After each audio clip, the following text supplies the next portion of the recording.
안녕, 난 차라리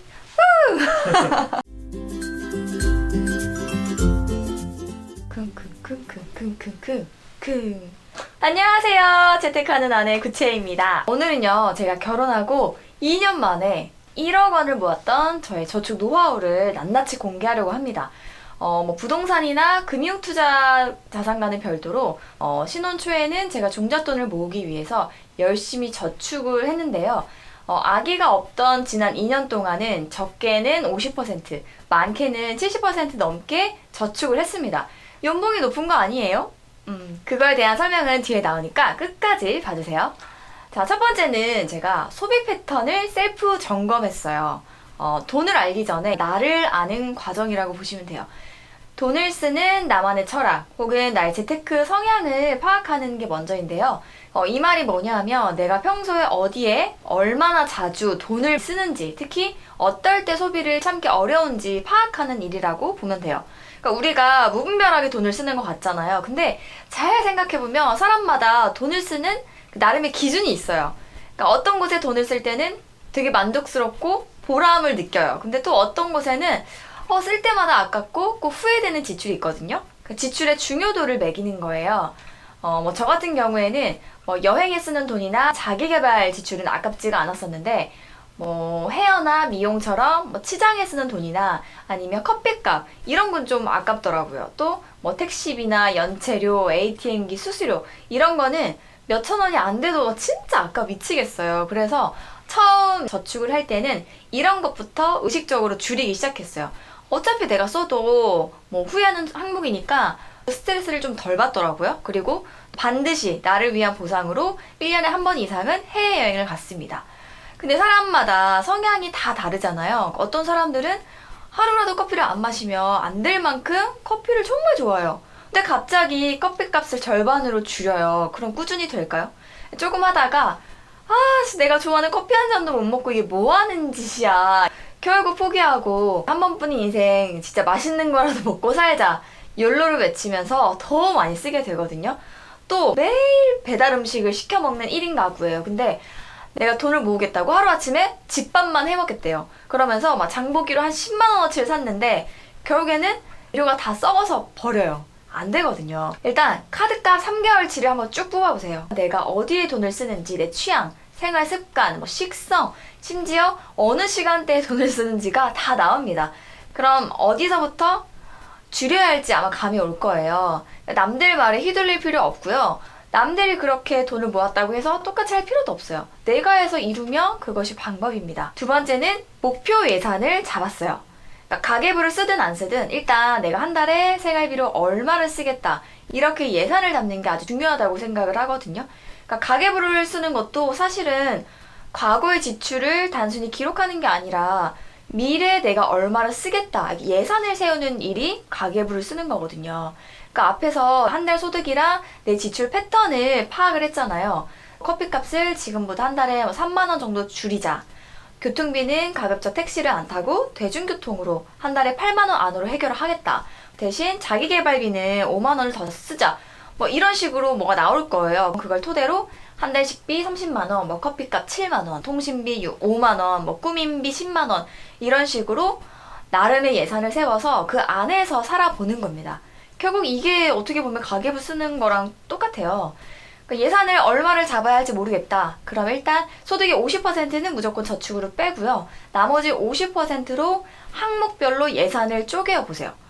자취하는 분들이나 아이가 있는 분들은 생활비가 더 들 거고 부모님과 같이 사는 분들이나 신혼부부라면 더 아낄 수 있겠죠. 자, 세 번째는 선저축 후 지출 시스템을 구축을 했습니다. 저는 일단 월급이 들어오면 강제저축을 먼저 해서 돈을 없앴어요. 절반을. 저축 통장은 절대 손대지 않았고요. 나머지 이제 생활비가 남잖아요. 이 집꼬리만한 돈으로 어떻게 살지? 고민이 될 수 있지만 다 사라지더라고요. 그러니까 생활비가 적으면 힘들지 않냐. 당연히 처음엔 좀 힘들 수 있죠. 근데 저는 돈이 없을수록 오히려 제가 중요하게 생각하는 일에 더 돈을 잘 썼던 것 같아요.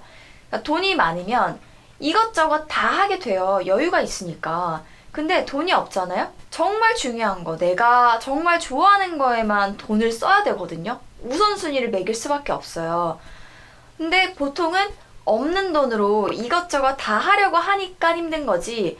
사실 그 안에서 내가 진짜 하고 싶은 거 한두 가지에만 집중을 하시면 오히려 생활도 심플해지고 돈도 모입니다. 그리고 어떤 달에는 그러고도 생활비가 남을 때가 있어요. 그럴 때는 추가로 비상금을 저축을 하고 다음 달에는 생활비를 5에서 10% 정도 더 줄여봤어요. 하다가 무리가 되면은 다시 기존대로 유지를 하고 줄였는데 좀 할만하네? 그러면 그 항목은 줄여서 유지를 했습니다.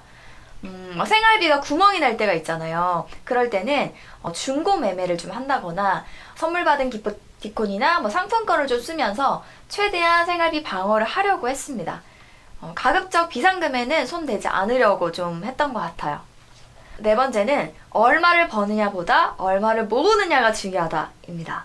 보통은 제가 2년 동안 저축 한 1억 정도 했어요 라고 하면 아니 그럼 둘이서 매년 5천만 원씩 모았다는 건데 저축률 50%만 따져봐도 뭐야 둘이 연봉이 1억이 넘잖아. 장난하나? 이런 게 보통 사람들의 반응이에요. 월급이 많으니까 저축도 많이 할 수 있었던 거라고 생각을 합니다. 근데 저는 아니라고 생각해요. 제가 현재는 외벌이긴 하지만 신혼 당시에는 저는 증권사에 다녔고 남편은 공무원이었어요. 적게 번 건 물론 아니었습니다. 그렇지만 저축을 걱정하지 않을 만큼 엄청 풍족했던 건 아니었어요. 그리고 애초에 목표 저축액 자체가 워낙 높았기 때문에 돈을 통장에 놀게 하면 안 됐었어요. 단돈 몇 푼이라도 이자를 받으려고 단기 금융 상품에 맡겨보기도 했고 또 부업으로 글도 쓰고 그랬습니다. 그러니까 처음에는 주 수입 말고 월 20만 원 정도 생활비 방어할 정도면 괜찮겠다 생각을 했는데 진짜 뜻이 있으면 길이 열린다고 노력하니까 조금씩 늘어나더라고요. 당연히 저축률도 올라갔어요.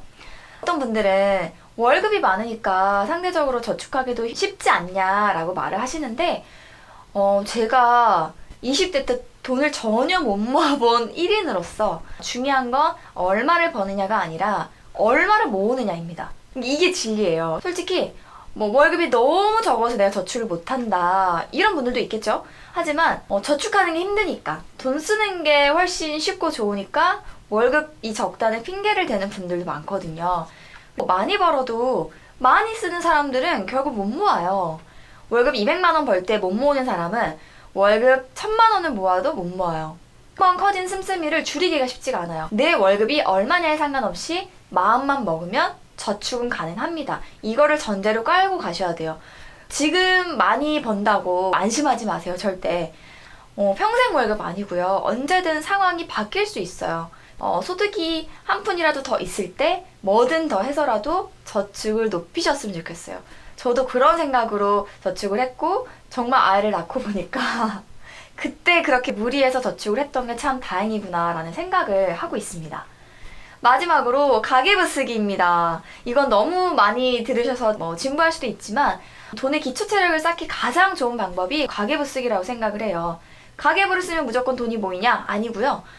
그 가계부를 쓰면 돈이 오고 나가는 흐름을 정확히 파악할 수 있기 때문에 돈을 통제할 수 있는 힘을 길러줘요. 그래서 가계부를 쓰라고 합니다.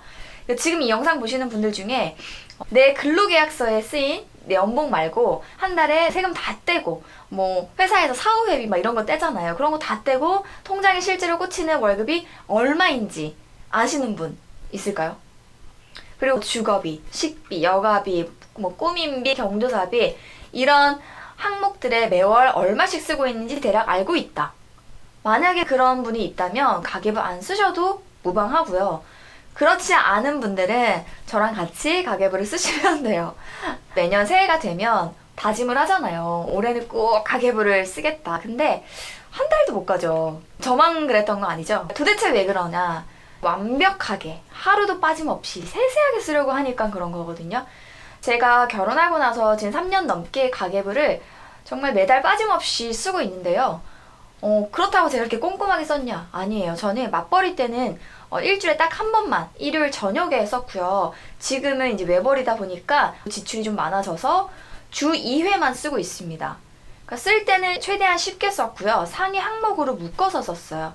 예를 들면 장을 보러 가요. 그럼 쌀 얼마, 바나나 얼마, 뭐 야채 얼마 이렇게 쓰는 게 아니라 땡땡마트 5만 원 이런 식으로 퉁쳐서 썼습니다. 그리고 월말 정산을 꼭 했어요.